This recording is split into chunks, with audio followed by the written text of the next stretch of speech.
அண்மையில் ஸ்லாங்கூர் செப்பாங்கில் உள்ள சீன பள்ளி ஒன்றுக்கு மதுபான நிறுவனம் நன்கொடை அளித்துள்ள விவகாரம் நாட்டில் பெரும் சர்ச்சையை ஏற்படுத்தியது.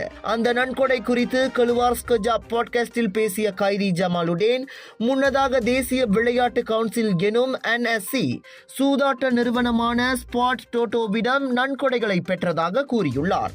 இளைஞர் மற்றும் விளையாட்டுத்துறை அமைச்சராக கைரி இருந்த காலத்தில் அந்த நன்கொடைகள் பெற்றதை அவர் சுட்டிக்காட்டினார். காசோலை வழங்கும் அதிகாரப்பூர்வ நிகழ்ச்சியாக நடைபெற்றதில்லை என்றாலும் நன்கொடை பெற்ற சான்றாக நிதிநிலை அறிக்கையில் எழுதப்பட்டிருப்பதாக அவர் குறிப்பிட்டார். இருப்பினும் மது, சூதாட்டம் மற்றும் சிகரெட் நிறுவனங்களை விளம்பரப்படுத்தும் நடவடிக்கைகளை பள்ளியில் நடத்தக்கூடாது என கூறிய கைரி, குழந்தைகளின் உடல்நலம் மட்டுமல்லாது அது பொதுமக்களையும் உள்ளடக்கியது என தெரிவித்தார். இருந்தபோதிலும் நாடாளுமன்ற உறுப்பினர் என்ற முறையில் மண்டபம் போன்ற வசதிகளை ஏற்படுத்துவதற்கு அரசிடம் இருந்து நிதி ஒதுக்கீடு பெறாத மூலதன உதவி பள்ளிகளின் சிரமங்களை நன்கு அறிவதாகவும் அவர் கூறியுள்ளார். பள்ளிகள் மக்களை நாடி உதவிகள் பெறும் சூழ்நிலைகள் உள்ளது. ஆகையால் பள்ளிகளுக்கு மதுபானம், சிகரெட் மற்றும் சூதாட்ட நிறுவனங்களின் பங்களிப்பு குறித்த வழிகாட்டுதல்களை அரசாங்கம் தெளிவுபடுத்த வேண்டும் என்று ரம்பாவின் முன்னாள் நாடாளுமன்ற உறுப்பினருமான அவர் வலியுறுத்தியுள்ளார்.